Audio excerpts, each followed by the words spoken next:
Coba Anda bayangkan sebentar ya, sebuah situasi ekstrim yang mungkin agak sulit untuk kita rasakan secara nyata hari ini. Anda berada di dalam sebuah sel penjara. Dingin, lembab, dan sepi banget. Dan kesehatan fisik Anda juga perlahan-lahan memburuk setiap harinya di sana. Betul. Setiap gerak-gerik Anda diawasi dengan sangat ketat oleh rejim fasis. Tujuan utama mereka cuma satu, memastikan Anda dilupakan oleh dunia. Kertas itu barang mewah yang sangat dibatasi.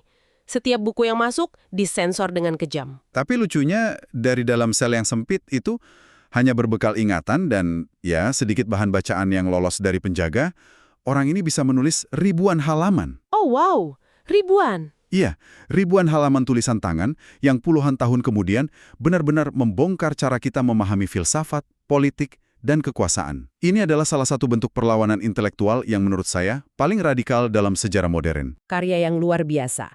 Judulnya Further Selections from the Prison Notebooks karya Gramsci yang kebetulan diedit dan diterjemahkan dengan sangat jeli oleh Derek Boothman. Buku yang sangat luar biasa. Boothman benar-benar berhasil menangkap nuansa asli dari tulisan Gramsci yang jujur saja sangat rumit. Setuju. Dan misi kita hari ini bukan cuma sekedar membaca ulang sejarah yang berdebu ya. Kita tidak sedang memihak sayap kiri atau kanan di sini. Kita ingin mendekode, membongkar rahasia bagaimana Gramsci menyintesis 3 elemen besar, agama, pendidikan, dan ekonomi. Untuk menjawab satu pertanyaan fundamental kan? Tepat. Bagaimana kekuasaan itu benar-benar bekerja dan menancap di pikiran masyarakat. Oke, mari kita urai ini. Langkah pertama. Perintangan yang paling nyata.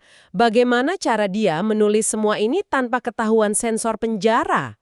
Nah, itu dia. Gramsci tidak bisa menggunakan bahasa politik yang blak-blakan. Kata Marxisme atau nama Karl Marx itu pantangan mutlak. Sipir penjara Mussolini akan langsung membakar catatannya. Bentar, jadi dia nggak pernah nulis kata Marxisme sama sekali di buku catatannya? Sama sekali tidak. Karena dia punya latar belakang linguistik yang kuat, dia pada dasarnya menciptakan bahasanya sendiri. Dia menyandikan pemikirannya. Oh, pantasan. Ya, sebagai contoh, alih-alih menggunakan kata Marxisme, dia selalu menulis filsafat praksis. Dan kalau dia mau merujuk pada Marx atau Engels, dia menyebut mereka para pendiri filsafat praksis. Itu kan taktik bertahan hidup yang cerdas banget ya. Penjaga penjara mungkin bacanya sekilas terus mikir, oh ini orang cuma nulis esai akademis soal filsafat Yunani kuno. Betul, kedengarannya sangat tidak berbahaya bagi para sipir. Tapi kalau saya perhatikan di materi sumber kita, inovasinya bukan cuma ganti nama toko ya, San. Dia juga mengubah makna kata-kata umum dalam bahasa Italia waktu itu. Ah, iya. Mari kita ambil kata ceto sebagai contoh. Dalam bahasa Italia standar saat itu, ceto biasanya diterjemahkan secara kaku sebagai stratum atau kelas sosial ekonomi. Kayak kelas menengah, kelas bawah gitu ya? Tepat. Tapi Gramsci memperluas maknanya menjadi semacam pengelompokan sosial atau politik yang jauh lebih cair. Misalnya, dia menyebut ceto intelektual. Maksudnya intelektual itu berdiri sendiri sebagai sebuah kelompok? Kurang lebih begitu. Dia sadar bahwa kekuatan sebuah masyarakat tidak hanya digerakkan oleh, katakanlah, buruh pabrik, tapi juga oleh para guru, pendeta, jurnalis. Mereka ini melintasi batas-batas kelas tradisional kan? Masuk akal. Terus ada juga kata determinato. Kalau diterjemahkan langsung, itu kan artinya kayak sesuatu yang udah ditentukan takdir, kayak determinate. Sekilas memang terdengar fatalis seperti itu, tapi Gramsci justru memakainya dalam konteks ekonomi untuk menjelaskan bahwa situasi pasar itu dibentuk oleh agen manusia. Oh, jadi bukan sesuatu yang jatuh dari langit? Sama sekali bukan. Pasar bebas itu bukan hukum alam yang terjadi begitu saja. Itu hasil dari tindakan, kebijakan, intervensi manusia. Dan dari pemikiran inilah lahir konsepnya yang paling sering disalahpahami. Blok historiko atau blok historis. Betul sekali. Ini menarik sih. Karena hari ini, kalau kita dengar politisi di TV ngomong soal blok historis, biasanya mereka cuma bermaksud soal koalisi 2 partai menjelang pemilu, kan? Cuma buat kumpulin suara sementara. Dan itu penyederhanaan yang sangat mereduksi ide aslinya Gramsci. Bagi dia, blok historiko itu bukan aliansi politik sesaat yang rapuh.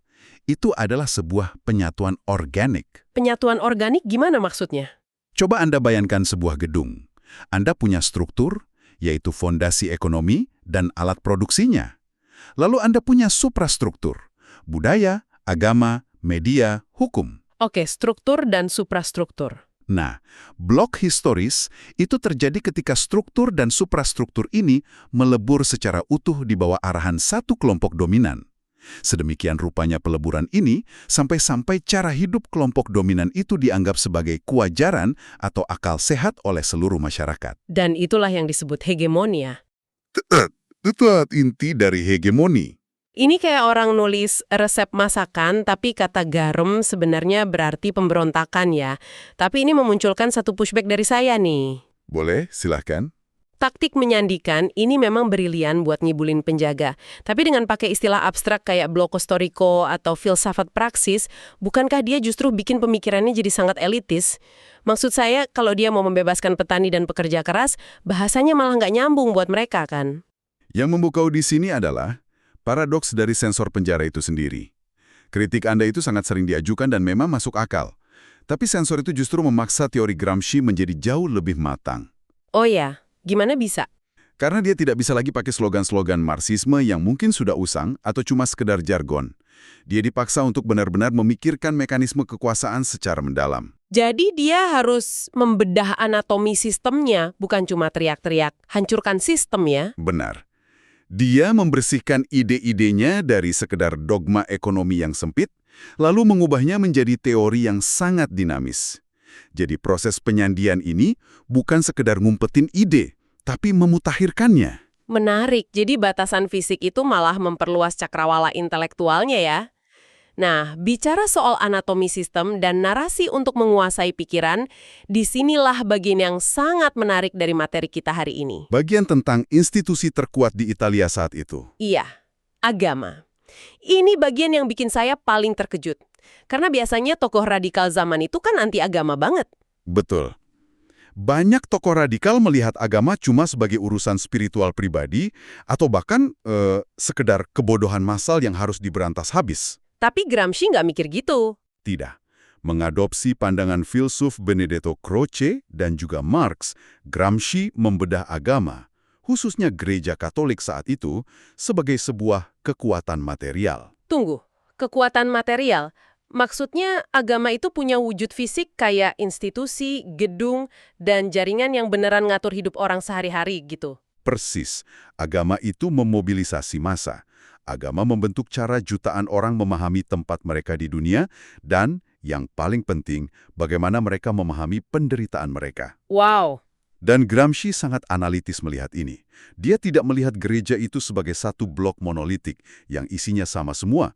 Dia membedah faksi-faksi di dalamnya. Iya, di buku ini disebutkan ada 3 kubu utama dalam gereja, ada kubu kanan atau kaum integralis yang katanya sangat kaku pada tradisi. Ya, mereka menjaga fondasinya. Terus ada kubu kiri, kaum modernis seperti tokoh Ernesto Buonaiuti yang ingin agama bergerak ngikutin zaman. Dan di tengah-tengahnya ada kaum Jesuit. Dan kaum Jesuit inilah kunci sesungguhnya. Mereka bertindak sebagai manajer atau lem yang menengahi kedua ekstrim tadi. Jadi mereka yang memastikan gereja nggak pecah. Betul sekali. Kubu integralis memastikan tradisi tidak goyah, kubu modernis memastikan kelompok intelektual tidak kabur karena gereja dianggap kuno, dan Jesuit memastikan struktur utamanya tetap satu. Pantesan Gramsci nolak keras sikap anti-klerikalisme gaya lama yang cuma bisa ngejek keyakinan orang ya. Dia ngerti kalau kita nyerang keyakinan terdalam seseorang, kita udah kalah sebelum debat dimulai. Sangat benar. Gramsci menulis bahwa Marxis itu memang sekuler, tapi mereka tidak boleh anti-religius kalau tujuannya adalah menyatukan kelas pekerja.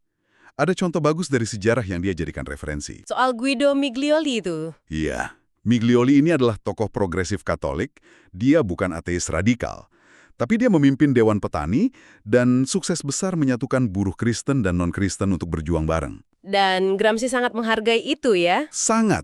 Bagi Gramsci, Miglioli membuktikan bahwa agama, kalau dikelola dengan benar, bisa jadi kekuatan emansipasi, bukan cuma rem konservatif. Gramsci juga menyoroti perbedaan antara cara elit intelektual mempraktikkan agama dengan apa yang dia sebut agama rakyat kan? Di sumber kita, dia ngutip novel Balzac, La Rabouilleuse. Novel dari tahun 1840-an itu ya? Betul. Di situ dia bahas lotre atau undian berhadiah sebagai candu kemiskinan. Lotre ngasih kaum miskin jeda, ngasih ilusi bahwa mungkin besok hidup gue bakal berubah. Ya, itu semacam pelarian sekuler untuk penderitaan struktural yang sebenarnya nggak bisa mereka ubah sendiri. Anda tahu waktu baca bagian ini, saya langsung mikir soal fenomena modern yang mirip banget. Apa itu? Doom scrolling. Orang-orang sekarang kan sering banget scroll media sosial sampai pagi atau main game online berjam-jam tiap malam. Pelarian digital. Iya, mereka sadar itu nggak produktif, tapi itu ngasih semacam ilusi kendali di tengah realitas ekonomi yang bikin mereka merasa nggak berdaya. Jika kita hubungkan ini dengan gambaran yang lebih besar, analogi Anda itu sangat akurat. Doom scrolling atau main game itu sama seperti lotre, ngasih suntikan dopamin kecil. Kayak katup pelepas stres gitu ya? Tepat. Itu semacam pressure release valve. Apa yang dipahami oleh gereja saat itu dan yang mungkin dipahami oleh algoritma media sosial sekarang adalah bahwa manusia sangat butuh katup pelepas itu. Kalau dicabut tanpa dikasih pengganti, orang bisa meledak ya? Masyarakat akan memberontak atau hancur. Gereja sukses besar karena bisa memayungi teologi yang rumit buat elitnya, sekaligus menyediakan kenyamanan emosional yang sederhana buat rakyat biasa, semuanya di bawah satu atap. Benar-benar masterclass dalam mempertahankan hegemoni. Mereka menangkap semuanya. Nah, ini bawa kita ke sebuah transisi yang penting. Kalau institusi lama membangun hegemoni lewat agama dari lahir sampai mati, gimana cara Gramsci ngebongkarnya? Anda tidak bisa melawan sistem yang sudah mengakar cuma pakai pamflet politik, kan? Betul. Anda harus mencetak kesadaran manusia baru. Dan itu artinya kita harus bahas medan tempur berikutnya, pendidikan. Dan bagi Anda yang mendengarkan ini yang mungkin berekspektasi bahwa Gramsci sebagai tokoh progresif akan mendukung sekolah yang bebas dan santai, Bersiaplah untuk sangat terkejut. ya sangat berlawanan. Waktu itu kan lagi ngetren banget ya gaya pendidikan romantis dan libertarian ala Jean-Jacques Rousseau. Bahkan keluarga istri Gramsci di Jenewa percaya banget sama ide ini. Ide bahwa anak itu punya potensi alamiah yang murni, kan? Iya, bahwa anak tinggal dibiarin aja mekar secara spontan tanpa paksaan. Tapi Gramsci ternyata benci banget sama pandangan ini. Dia menganggapnya sebagai omong kosong metafisik. Bagi Gramsci, dalam masyarakat yang sudah memiliki kelas, tidak ada yang namanya perkembangan alamiah. Manusia itu dibentuk penuh oleh sejarah. Jadi kalau dibiarin tumbuh alamiah di sistem kapitalis? Ya, anak itu cuma akan menyerap nilai-nilai kapitalis itu secara alamiah. Makanya, Gramsci sangat percaya bahwa pendidikan di awal itu mutlak membutuhkan paksaan. Bentar, kata paksaan ini kedengarannya ngeri banget. Kita harus perjelas, dia nggak lagi ngomongin guru mukul murid pakai penggaris kayu kan? Oh, tentu tidak. Paksaan fisik bukan poinnya. Dia membedakan secara tegas antara instruksi dan pendidikan. Bedanya apa tuh? Instruksi itu fase awal. Disinilah paksaan terjadi dalam bentuk disiplin akademis yang ketat. Anak-anak harus dipaksa belajar fakta, sains, aturan matematika, hak sipil, sejarah. Pokoknya fundamentalnya ya. Ya, karena itu alat untuk memahami realitas objektif.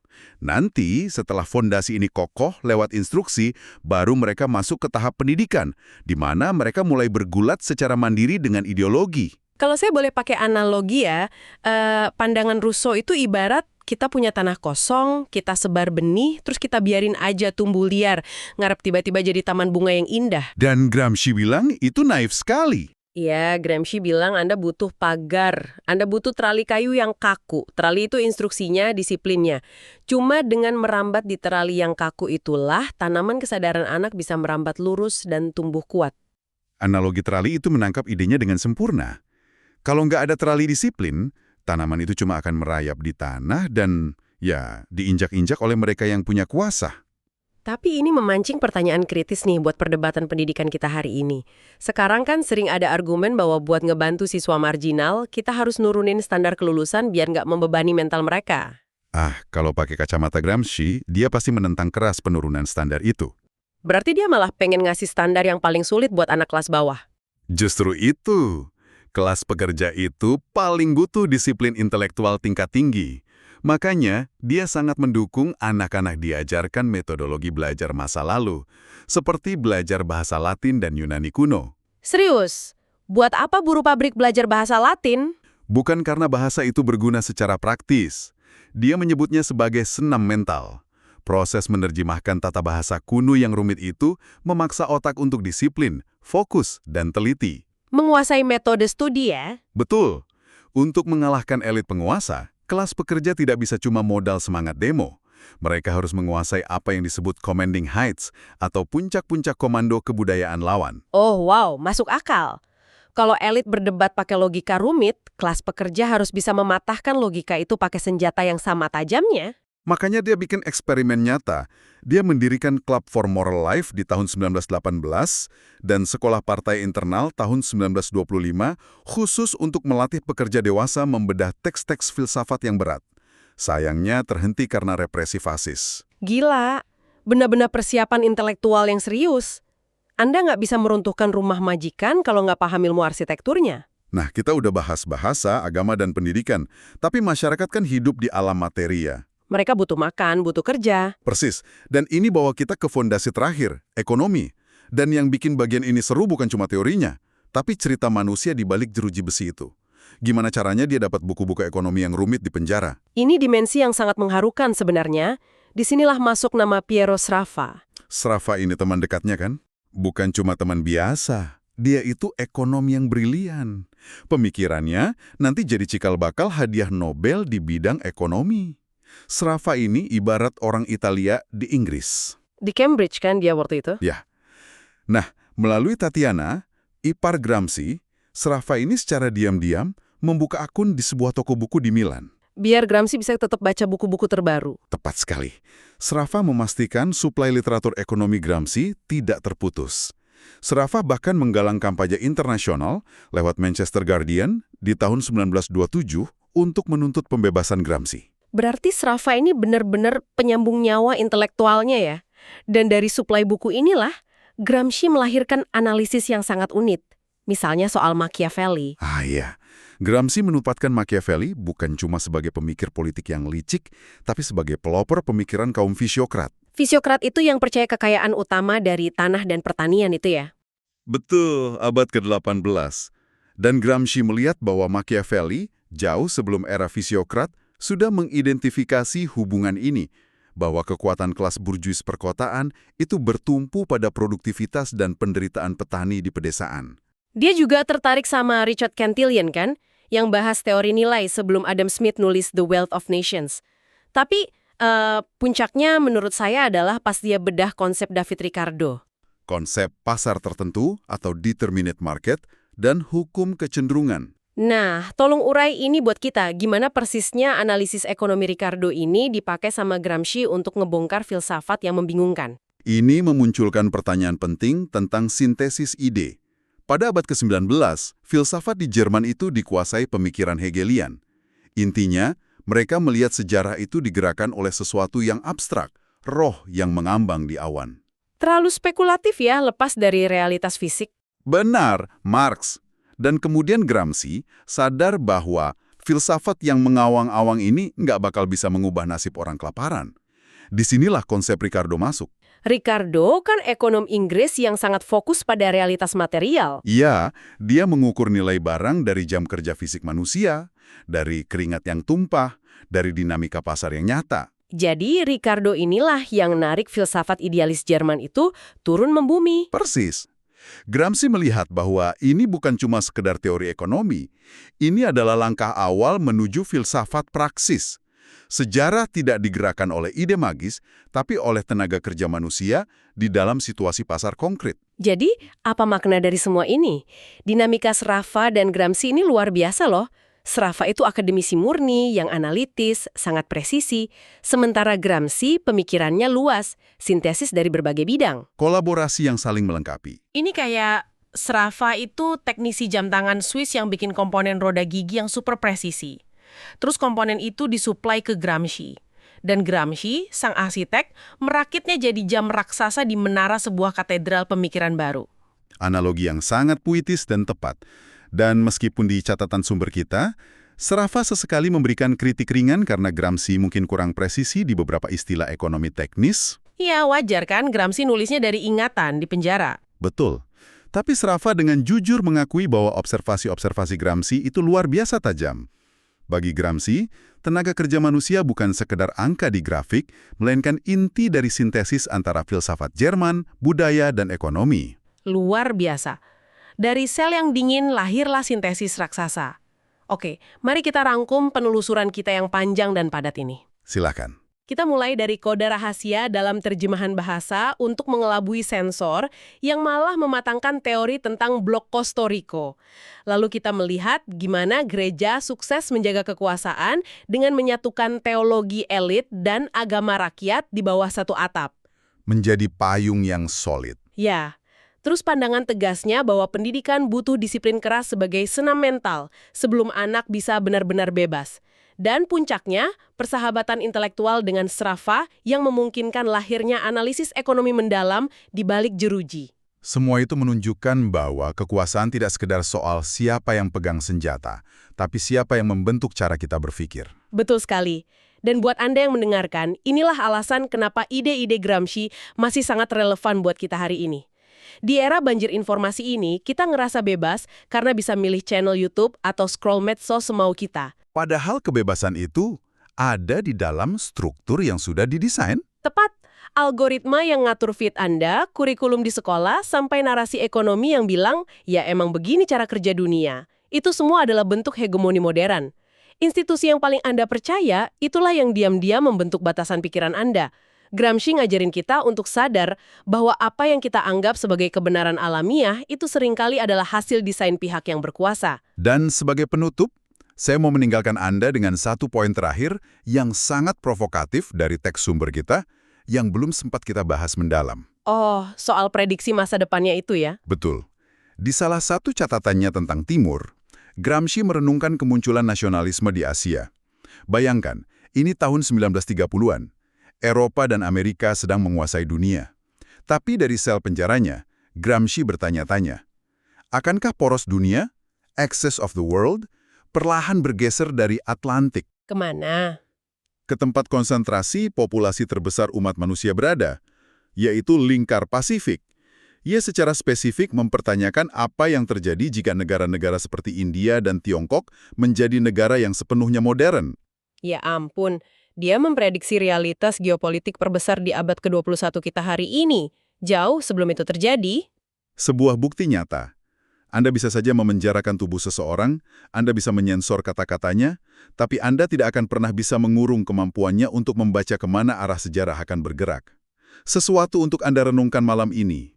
Penutup yang merinding sungguh. Terima kasih sudah menemani kami membongkar pemikiran Antonio Gramsci hari ini. Teruslah pertanyakan hal-hal yang dianggap wajar di sekitar Anda, dan sampai jumpa di penelusuran mendalam kita berikutnya.